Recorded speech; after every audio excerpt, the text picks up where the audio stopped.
What's good, ALSD? Welcome to this week's virtual event. Jared Frank here, publisher at the ALSD. This week's event is slightly modified from our previous iterations, but only in the first half.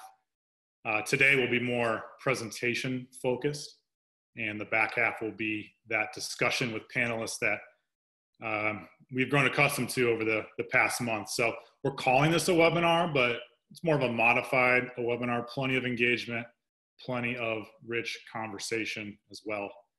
One quick user interface note to all attendees of this live event. When our panelists are presenting the deck, a window with the active speaker should also appear in the upper right corner of your screen. At times, that window may sit over some text or an image in the slide, but you can very simply just grab and move that speaker window to a more desirable location. You can test that for yourself. There's options for what's best for your viewing preferences. I do want to call out that as questions emerge, please do send them my way via that Q&A function at the bottom of your screen. Found that we are usually able to get to most, if not all of those questions that do pop up in the queue and integrate them organically into our discussion. So please don't be shy about that. We love questions.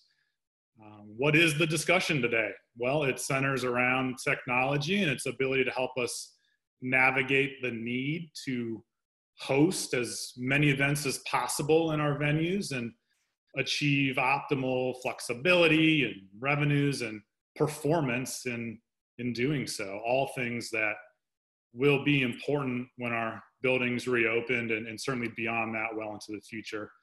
The panelists we've assembled today on your screen all look at this topic slightly differently. So whether your role in your organization is to explore new paths to revenue or generate creative experiences or generate efficient operations, you'll be able to take away something positive and actionable from the content today. All right, I guess that's enough housekeeping notes. Let's jump into that content. To get us started, how about each panelist simply tell us who you are, title, team, or organization, maybe the lens through which you look at today's topic, and the best way for the audience to connect with you after the event, should they have questions. Mike Kitts, I want to start with you. Let the audience know which talking head you are on their screen today. Yeah, hey, thanks, Jared. Appreciate you having me and hope everybody's staying equally safe and sane.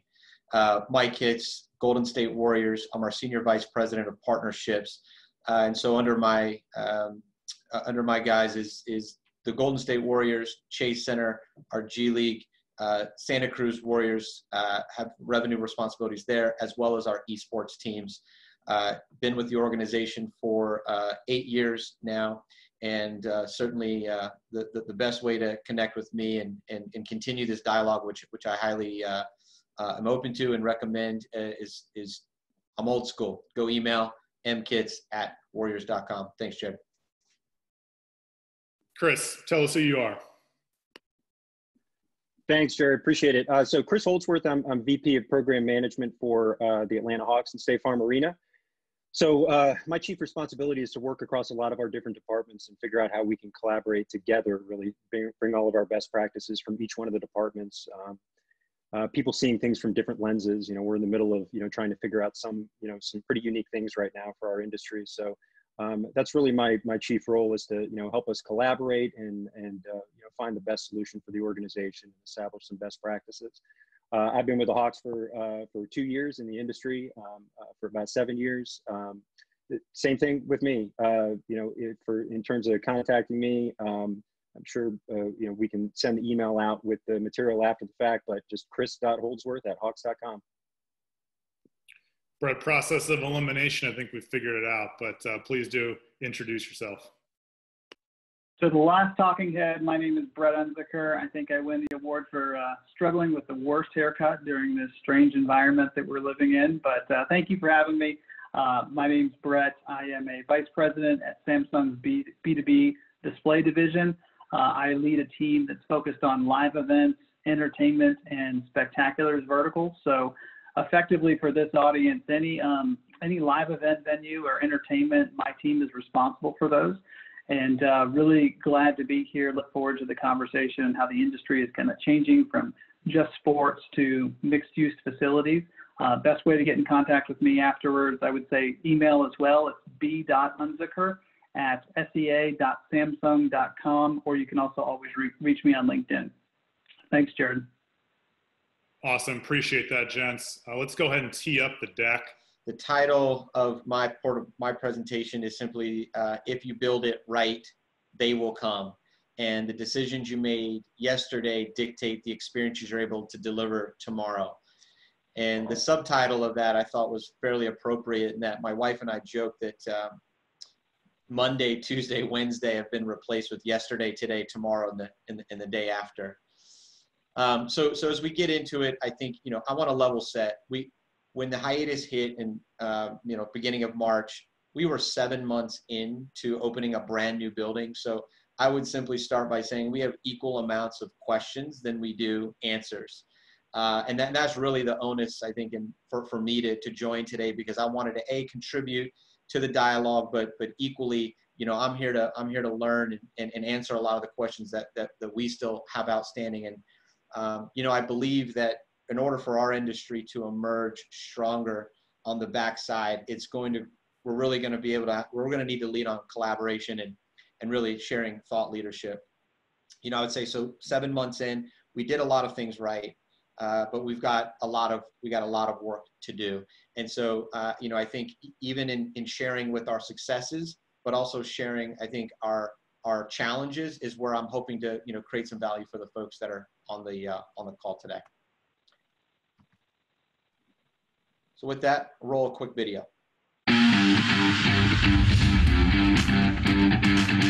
It's going to be quite a year. The buildings are completed. A brand new journey starts today.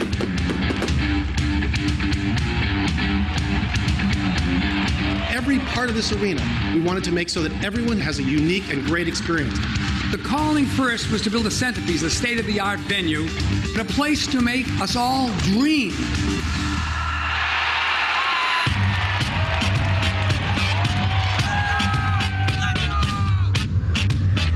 Every trip you make here, you're going to discover something new. This is the centerpiece. This is something that will remind us where we came from.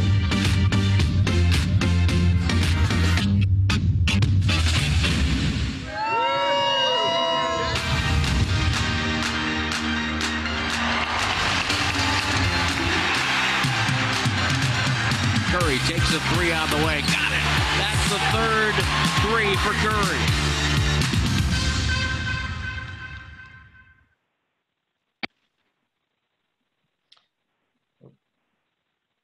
So little bit about Chase Center. So in 2014, the biggest question we had to ask ourselves was, what should we build?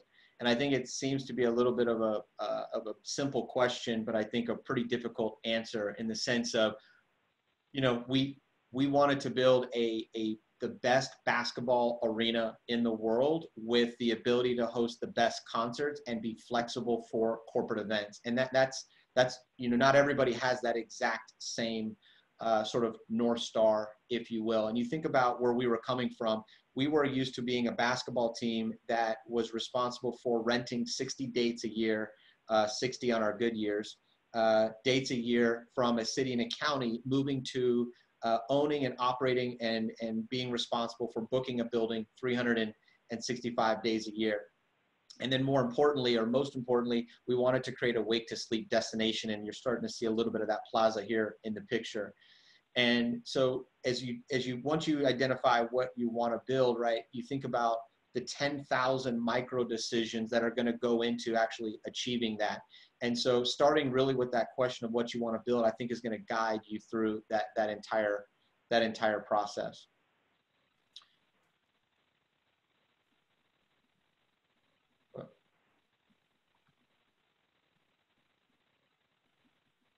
Wow, we're struggling here. Okay, so I started with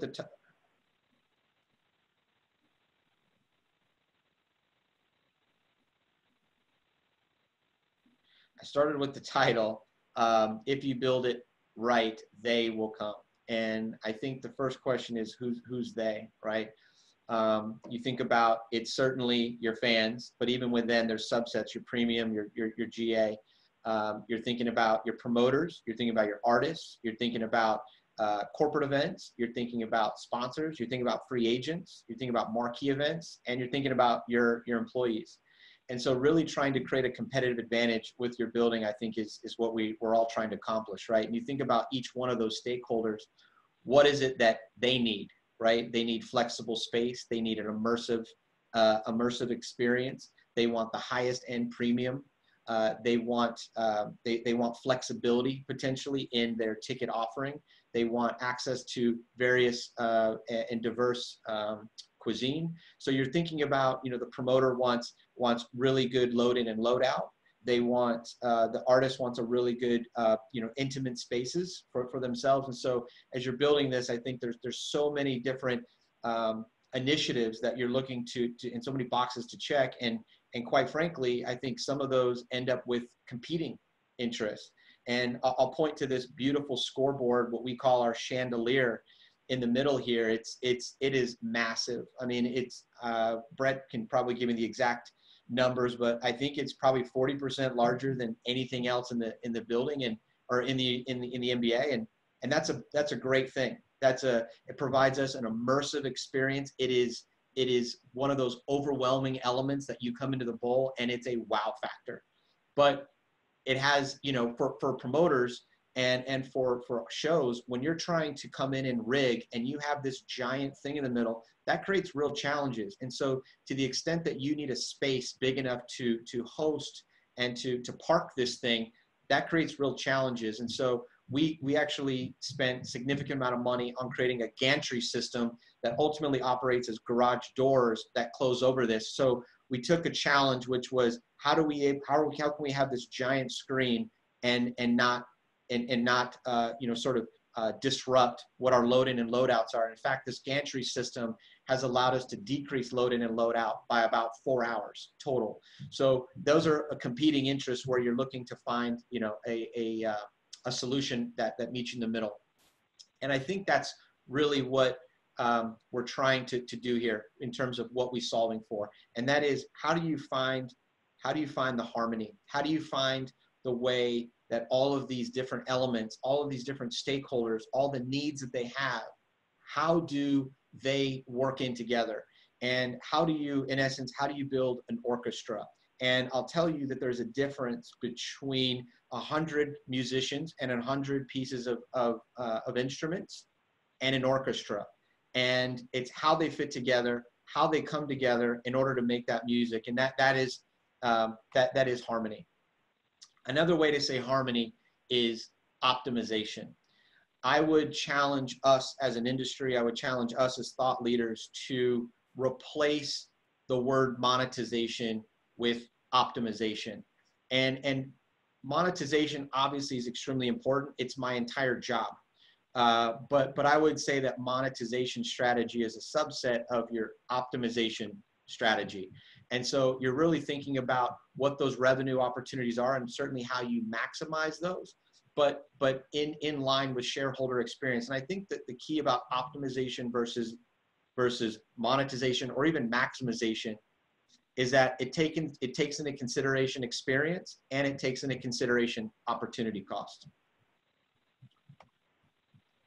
So look, we're building our orchestra. As I mentioned in the beginning, we have as equal amounts of questions as we do answers. But I would say that I feel really good about what we have been able to accomplish. We started with the end in mind. We partnered with Accenture to understand what are all of the technologies and what are all of the experience designs required in order to meet the objectives and the needs of all of our stakeholders. And then more importantly, how do those things fit together? And everything from how do you go cashless? How do you go mobile ticketing? How do you increase your throughput on your retail and your F&B experiences? How do you create efficiency on your ingress and egress? How do you create connectivity in a way that ultimately, allows your fans to create a one-to-one experience as close to possible as them dictating what their experience is. How do you utilize your flexible spaces to accommodate both large events and small events? And I would say, in our environments today, going forward, those questions that we have are going to be equally as important. The touchless, frictionless experience that we're going to be required to deliver going forward, these large spaces that are really going to be our saviors, because fixed seatings are an absolute challenge for us going forward.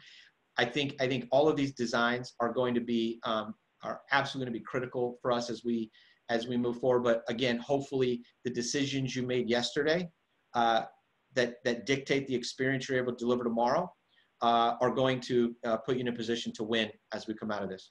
Thanks, Jared. No, thank you, Mike. That was very well stated. While our team in the back is transitioning over to giving command to Chris, I guess I'll ask a question or two.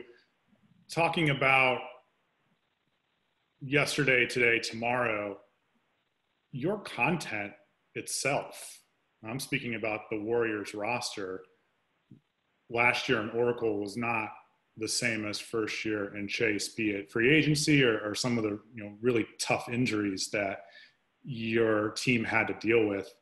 How do those changes to the actual content itself, the actual team, the actual be it a concert situation for some other venues, how does that impact the plan when the plan just changed overnight?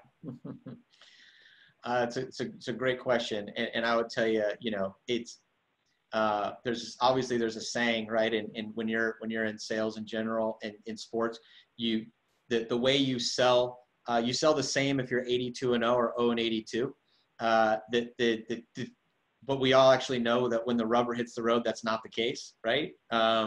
And so, yeah, I will tell you that when you are designing what that experience is, the good news is that nowhere in those experience guidelines are you prescribing for yourself to be a championship team, or you're prescribing yourself to be in the finals every year. Those are the greats to have, and certainly we all aspire to do that every year.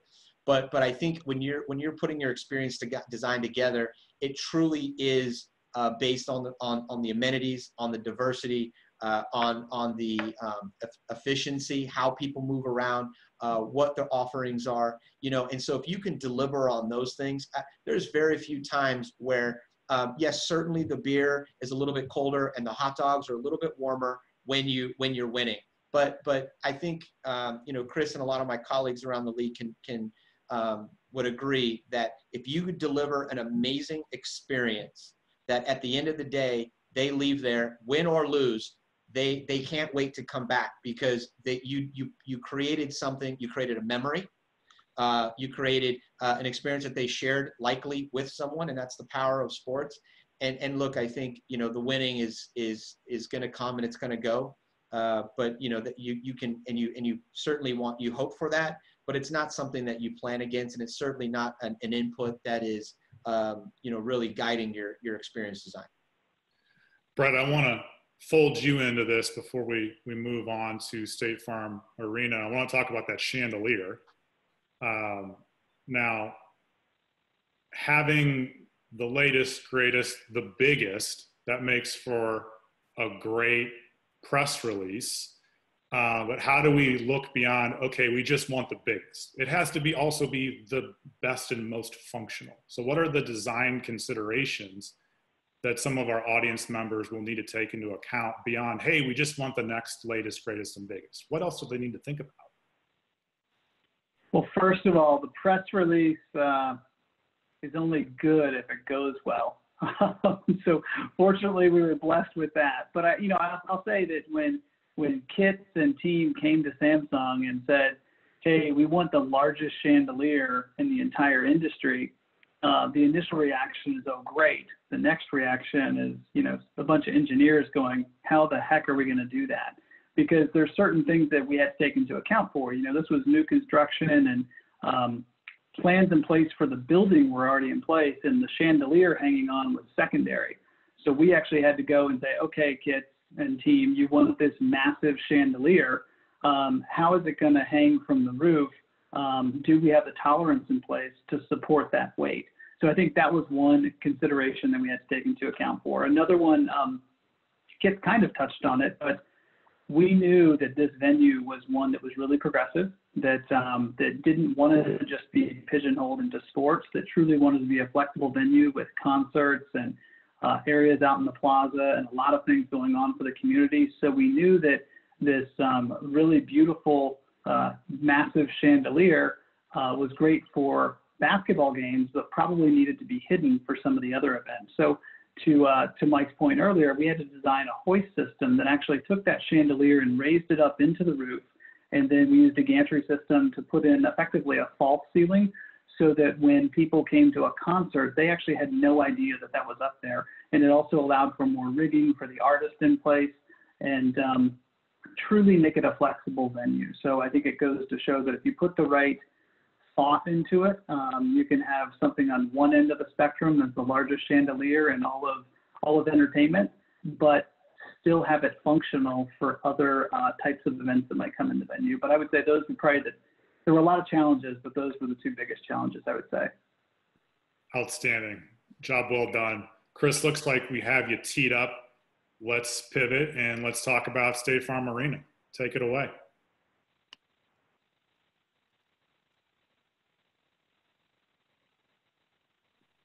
And I'll say, if we need the team in the back to advance those slides for you, that might be easier.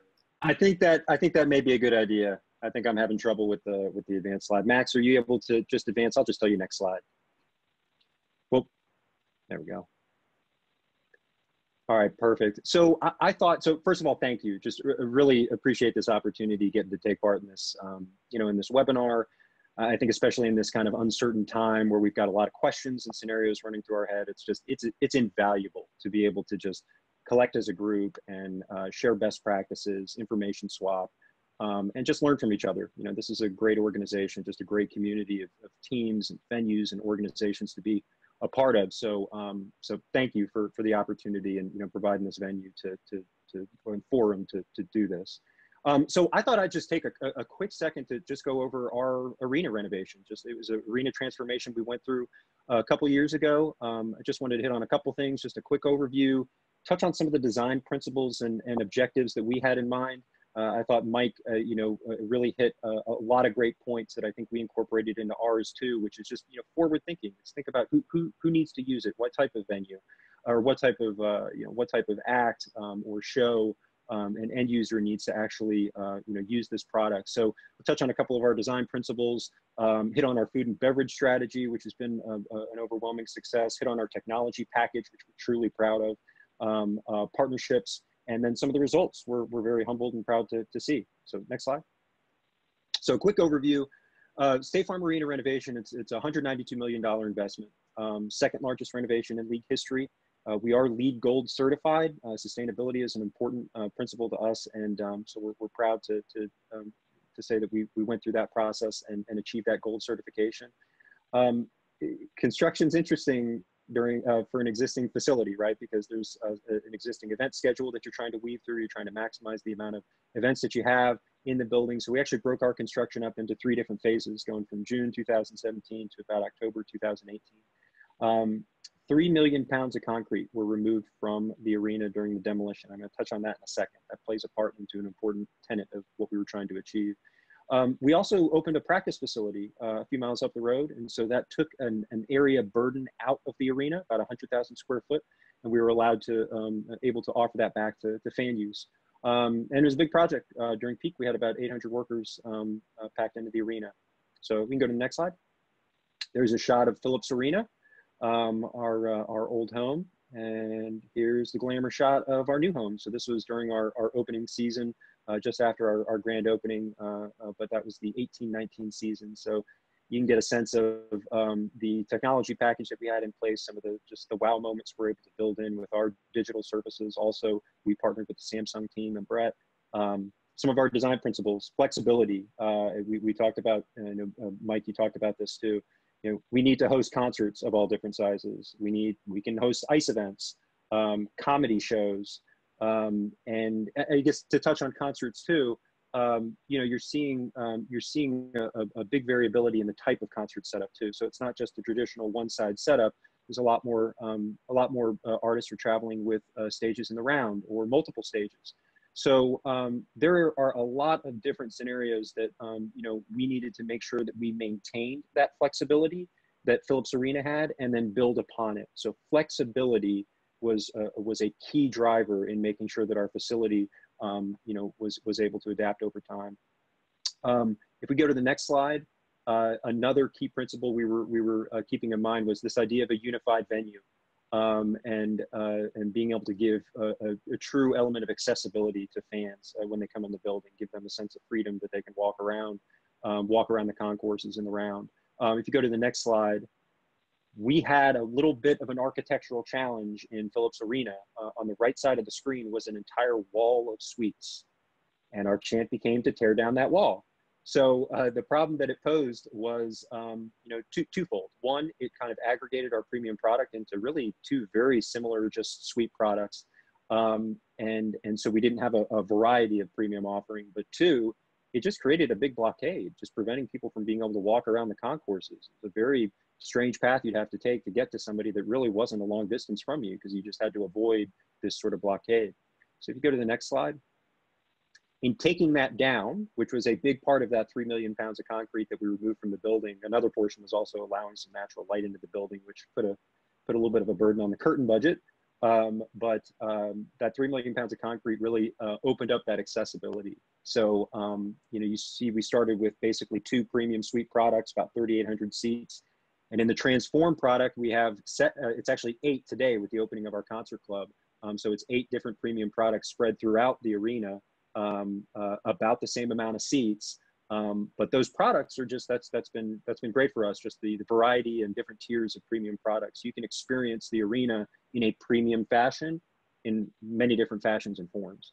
If you go to the next slide, we've got a lot of great partnerships. We work with folks. We wanted to bring the best of Atlanta into the building. True to Atlanta is sort of our hashtag and our catchphrase. So we wanted to make sure that was represented in the architecture. So partnered with Zach Brown, it creates his social club on the main concourse, again, accessible to anybody on the main concourse. Also partnered with Killer Mike, put another location for his swag shop concept into the arena. He's got a couple other locations in Atlanta. So we've got one in the arena now, so you can get your haircut while watching a game. And next slide. Topgolf, worked with the great folks at Topgolf to build out one of our premium suite products, the Topgolf Swing Suite. So you can play a simulated game of golf while watching a real game of basketball. Food and bev was an important one too. Fan-friendly pricing was a priority that we wanted to pursue. We work with a lot of local restaurant partners that had a lot of local prestige. Increased presence and offerings. We've got 20 food stands, 17 bars, and 335 beer taps throughout the arena. And then decreased wait times up to 50%. If you go to the next slide, you can see just a quick glance at our fan-friendly setup. It was something we knew that the fans wanted, and we wanted to deliver it. Ownership wanted to deliver it and make the investment. So we did so, and it's been a great hit. The other part of the food and bev program was the different partners, right? Again, true to Atlanta, we want to bring kind of a taste of Atlanta into the arena, give it a level of authenticity and connection to the city. Just builds upon that immersive experience. So there's a glance at some of the food and beverage companies we've worked with and brought into the building. Ones we're really proud of, and they're doing well. And technology. So technology, we knew without a doubt was going to be a big driver in delivering just an impactful fan experience. So we partnered with the folks at Samsung, Brett and his team. And we've got about 12,000 square feet of digital boards throughout the bowl and in our premium spaces. So we also extended that digital wow factor into some of our premium clubs. And it's been a hit. It's you can't go to an event, can't go to a game without leaving with some sort of marvel over the continuous 360 center hung that you see in the bowl there. We also have an extension of that, 450 IPTV displays throughout the arena, 275 wireless access points, and 302 DAS antennas. So all of that being said, it's a robust tech package that's really been able to help deliver that connectivity and immersive experience that we knew fans were hungry for. Next slide is we love these photos. It's just a shot of some of our tech package in action. Again, it's just there's a wow factor, and here it is in action with our pyrotechnics. Everybody loves some pyro. We really, as you can see, we have 10 times as much digital surfaces as we had before. So we really doubled down multiple times on making sure that was going to be an important part of the fan experience. You go to the next slide. Partnerships were another one. We wanted to create, this is an important I think, concept. We wanted to make sure we weren't just slapping a brand up. We wanted to make sure it wasn't just throwing brands and brand colors up. We wanted to work with our sponsors to create kind of unique activation concepts, something that would help build upon that immersive fan experience that people are feeling in other parts of the event and of the arena.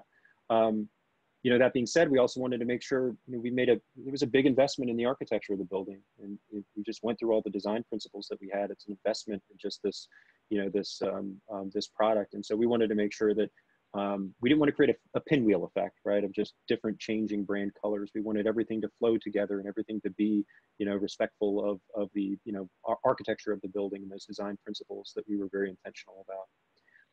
Next slide, you can see just a couple examples. This is our Delta Sky 360 Club, obviously a great local partner that, that was excited to be in the building with us. And so had a unique entrance there and, built out a custom furniture package throughout their space. You can see their Delta sort of plum, custom upholstered, Y-shaped banquette there.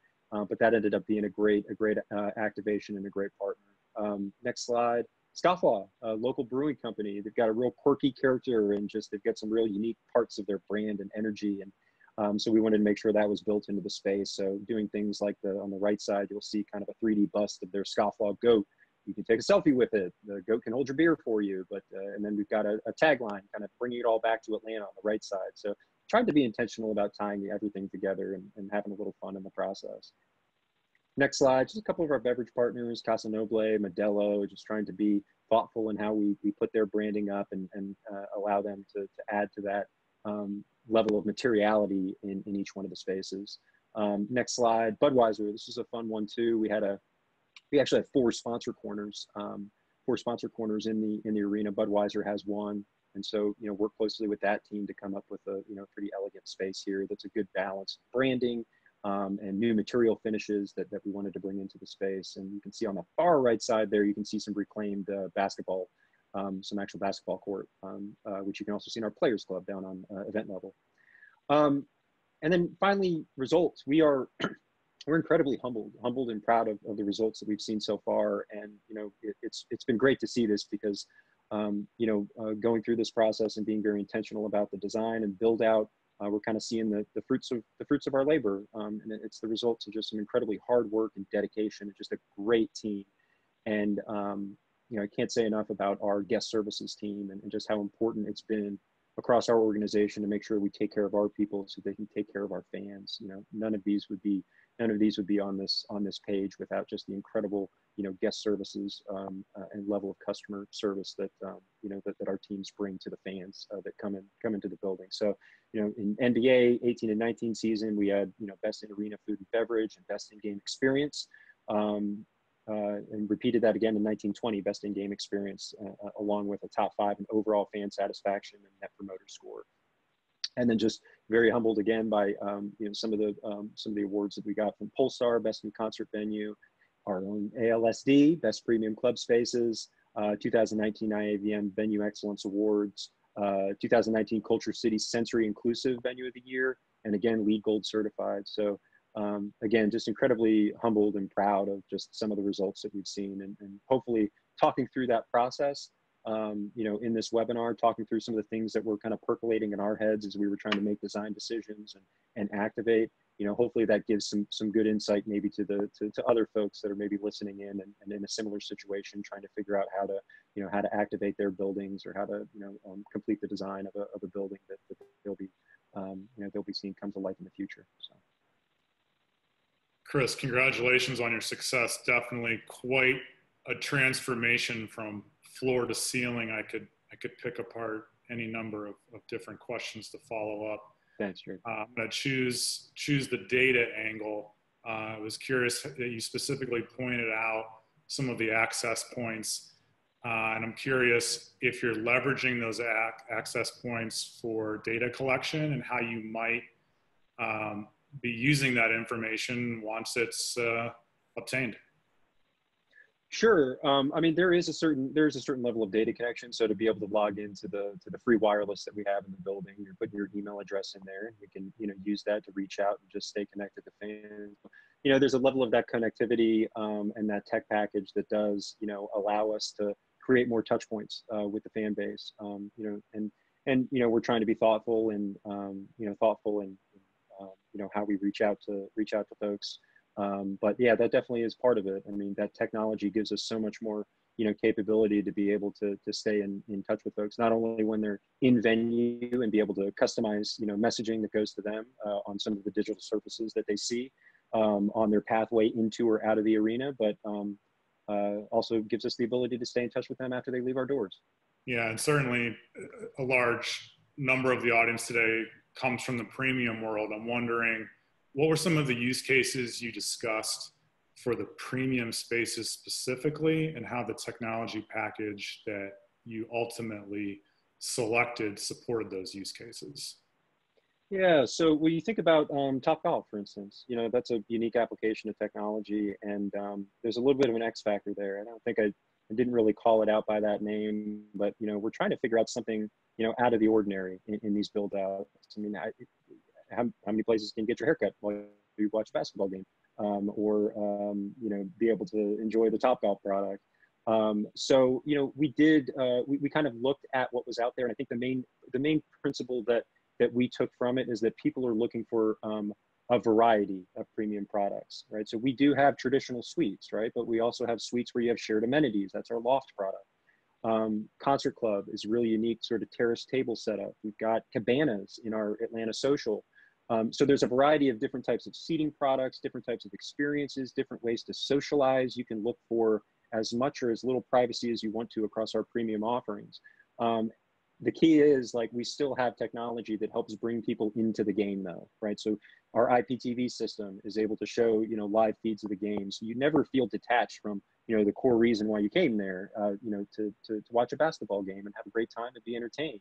Or come to a concert. So, we use that technology to make sure that we can tie communication and themes together. So, we wanted to be intentional with that technology package to make sure that no matter where you were sitting, no matter what premium product you chose, technology was still able to bring you into that immersive fan experience.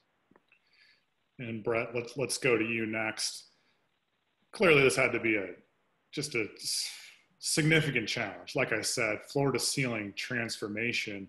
What was your point of view when you looked into this project, and what were the challenges that you had to address, and how did you overcome those? Yeah, I think, with any of these type things, more and more we see custom and unique creativity, and we love it. And it's a challenge, but the challenge is the opportunity for us. I think when I look at this project in particular, the thing that sticks out about this one was that it's really actually similar to all of them, and that when we're the technology solutions provider, we are typically the last ones in. So we have, while Chris mentioned a lot of concrete coming out of the building, there was still a lot of concrete going into the building. There was still electrical, lighting, plumbing, seats going in. All of these other projects and trades come before us before we can work. Now, that being said, at the end of the day, Chris still said, hey, Samsung, you need to be ready to open on October 24th.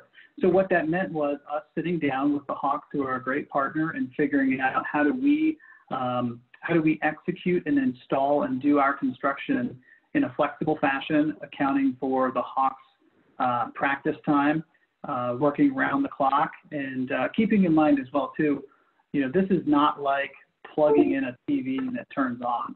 This requires our team to literally check hundreds of modules on these LED boards to ensure that they fire up properly. And, proud to say that by partnering with the Hawks on this, with some creative strategies together, we came up and we had this project up and running despite delays from other trades. We had it up and running at 10 o'clock on October 23rd and ready to open on October 24th. And to date, this has gone really well. So that was probably the biggest challenge, was timeline on this one. While you have the baton, Brett, why don't we stick with you? Looks like we have the slides teed up. I'm going to suggest that you follow Chris's lead and ask our team in the back to advance those for you. Okay, and Max change in the file. Sure, great. So yeah, before we jump into kind of the bullpen, I was asked to kind of give a quick, 5-minute overview as to why Samsung was on here. If you kind of flip back to the last slide, at Samsung Display, obviously Samsung's a massive company. Samsung Display within that organization, my team, I'm responsible for live events, entertainment, and spectaculars. Largely, we're talking about live events and entertainment here. However, occasionally in these entertainment districts, you do see a spectacular sign, maybe one like you might see there at One Times Square, which is our project. Go ahead and flip for me, Max. And when it comes, Samsung is a huge, huge company globally, 4th, 5th recognizable brand in the world. When it comes down to just our little display company, we're about a $3.4 billion company globally with about 25% market share. And I think the thing that jumps out at me most about this is that there are over 2 billion people that are touching Samsung devices every single day. And it's mind-blowing in a sense. However, if you go ahead and flip for me, Max, when you take a look at the breadth of portfolio, it's not quite as mind-blowing. And what I mean by that is we're talking about live event and entertainment venues here, which historically have been on the right-hand side of the screen. We're talking about indoor and outdoor LED, at Chase and at State Farm Arena here. But what we're seeing here, and kind of the topic of this webinar, is that flexible venues, entertainment districts are becoming more and more prevalent. So what we're seeing is historically we would work in just indoor and outdoor LED, but as entertainment districts become more popular, we're seeing opportunities, and our customers are calling us for smart signage, as you see there kind of in the middle, wayfinding solutions, things like that. We're also having customers now that are saying, hey, in this entertainment district, we have an opportunity to build a hotel on the property or adjacent to the property. So now we're getting involved with our hospitality TVs, putting those in room, leveraging our LinkReach cloud system. And then lastly, on the far left-hand side, you see our wide variety of monitors that we have. And so this comes into play whether it's for the control room inside of the venue or whether it is for the ever-growing esports market. We have those solutions for our customers. And, all of these solutions really underpinned down there at the bottom by our Magic Info software solution, which can control all of them from one point. And when you look at this, go ahead and flip for me, Max. And when you look at the solutions that we're providing, and just a glimpse of some of our customers up here, I would say that some of these customers have fully made the transition to flexible venues. Some are in the process. Some are just talking to us about it. But at the end of the day, it's the right fit for them. It's the trend that's going that way, and we feel blessed to be able to help them in all areas of that. You can go ahead and flip for me, Max. What I mean by that is a lot of people think of Samsung and they think of this, right? They think of a cell phone company, and they don't think about the picture on the left-hand side of a crane. Believe it or not, we do have Samsung employees wearing hard hats and in cranes that are doing far more than just selling an LED box or selling a display. We are a true hardware, software, and services company doing everything from the custom design of a unique center hung at Chase or at State Farm, the structural and the engineering, the construction services, the control rooms, and the service and preventative maintenance. And, you know, in getting close with these customers and talking about this paradigm shift that's happening to moving away from just sports at, you know, an NBA arena, you know, you're going to get, 41 home games, I think, a year. You know, what do you do with the other 300 plus nights a year? How do you keep that not dark? Go ahead and flip the screen for me, Max. You know, this is kind of what we're hearing. You know, I kind of chuckle when I see this slide because it sounds like my kids. You know, they want more, they want more, they want more. I think Mike Kitts was saying something to that earlier. Chris was saying something earlier about spectators want to feel immersed. These are things that we're hearing. They're things that our customers like Mike and Chris are hearing. And on the right-hand side, you know, they don't want a bad seat in the house. Right now, more than ever, guests going to venues have options. They have options to sit in their house and listen to a concert in surround sound. They have options to sit in their home theater and watch a game. And it's our job to make sure that that experience is different. So at Samsung, when it comes to the flexible venue, we're really focused on kind of four things. So if you could go ahead and flip to the first one for me, Max. The first one I would say is an immersive experience. I heard Chris use that word probably 3 or 4 times in his talk that he just gave. But you know, you think about this, and the option again is to sit in the living room. But you look at this picture on the left-hand side. This is football, right? And when you go into this football stadium, I don't care whether it's an old stadium or whether it's a brand new stadium, what these fans want to feel when they go in there, they want to feel like they're on the field. You know, they want to have that sound, they want to have that environment, they want to have this immersive visual experience to where when the quarterback gets sacked, they feel like they're the quarterback. Maybe they don't want to feel like they're the quarterback. Maybe they want to feel like they're the wideout that catches the pass and spikes a touchdown in the end zone. But you get the experience, right? They want to be there. They want to feel immersed. They want to feel a part of it, even more so than if they were in their living room. They're paying the money to get there. It's on us as an industry to deliver that experience. Next slide for me, Max.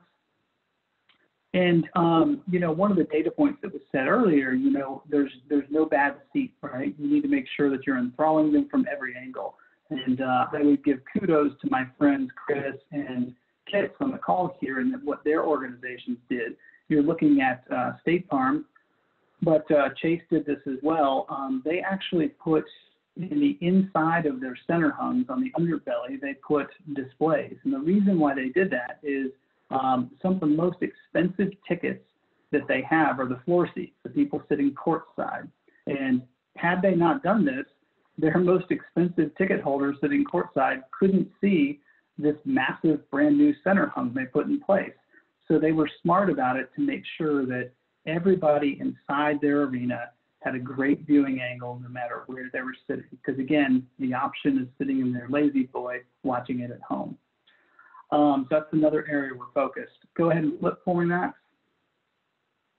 And the next two are, so the first two I would say would be on experience. The next two are really on driving revenue. So we are really focusing with our partners on how to deliver the right message to the right person at the right time to realize the biggest ROI on that advertising investment. We have some software solutions that we've come out with at Samsung, which can help our customers to do that. And that's a key component in making these, you know, this beautiful chandelier in this case, really something that doesn't just impact the experience, but that also drives revenue in the most optimal way possible.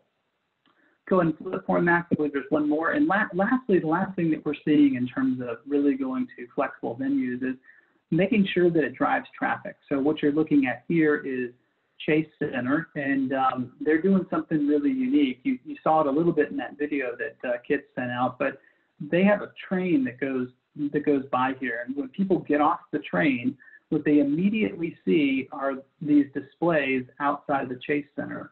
And what they're doing here is they're actually drawing people in from the community. And they're doing things like, on that plaza, they're doing things like free yoga classes. They're doing family movie nights. And they're doing all these things to really be a focal point of the community, engage the community, bring them in more often. So they're not just coming in 41 nights a year for a basketball game, but that they know when the concerts happen. They know when there's yoga. They know when there's a movie night. And all these opportunities are to enhance the experience, make people feel more comfortable there, leverage technology. They're gaining data about who comes there, and also driving revenue through concession stands and other options there on site. So I would say those are the 4 big trends that we're seeing at Samsung, and how we're trying to help, whether it's State Farm or Chase Center, make this shift to a flexible venue. Awesome, Brett. Appreciate the thought leadership. Tremendously helpful. Unfortunately, we're up against the clock, but fortunately, you guys did your homework and answered almost all of my questions during the course of those presentations. I do want to give Brett, I want to give you the last word here today. Talked a lot about flexibility. I think that's a good place for us to close as well, but not just event flexibility, but feature flexibility as well. There's always a concern when we're dealing with technology that the second you install it, it's obsolete. So how can you help those in the audience avoid that? What are the considerations, the questions they should have, that they should be asking themselves, they should be asking vendors like yourself, to make sure that they're getting a long-term solution? Yeah, good question. I'm going to address this a few ways, and I'll try to go fast because of time. The first one I would say is look at trends. So trends, we see people going bigger. In 2015, we had a football stadium that installed 15,000 square feet of LED. 2 years later, their competitor installed 28,000 square feet of LED. 3 years later, we currently have a football stadium installing 75,000 square feet of LED. That doesn't mean that everybody needs to go that big, but I would encourage you, as you sit down and talk to a manufacturer like ourselves, let's think about those trends. Who do you want to be in 3 years? Who do you want to be in 5 years? Who do you want to be in 7 years? And who's your competition, right? I think that's one. I think that another one that we've seen is around people competing with living rooms, and they have these great picture quality images with their Samsung displays at home. They want that same image quality inside the venues, so they want to be HDR or HDR compatible. And then lastly, I would say, this is really pretty forward thinking. We're actually doing some things right now. I'm not even sure if Kits and Chris are aware, but we're actually doing some things right now where Samsung is leveraging mobile data technology and sensor beacons to actually analyze the demographics of people in certain areas. And when we see clusters of demographic change, we dynamically change that ad profile. So as an example, if we see a cluster of people walk past displays and they are half the height of everybody else, we know that those are kids, and we can dynamically change that ad profile to drive revenue for the venue, make sure that we're maximizing it. So I would say watch the trends. We can talk to you about those, and then think about what enhancements to the venue you can make that make the fan experience better and drive revenue. It's pretty incredible, the sophistication as it relates to targeting messages that we continue to appreciate and observe. So definitely look forward to following up on that trend.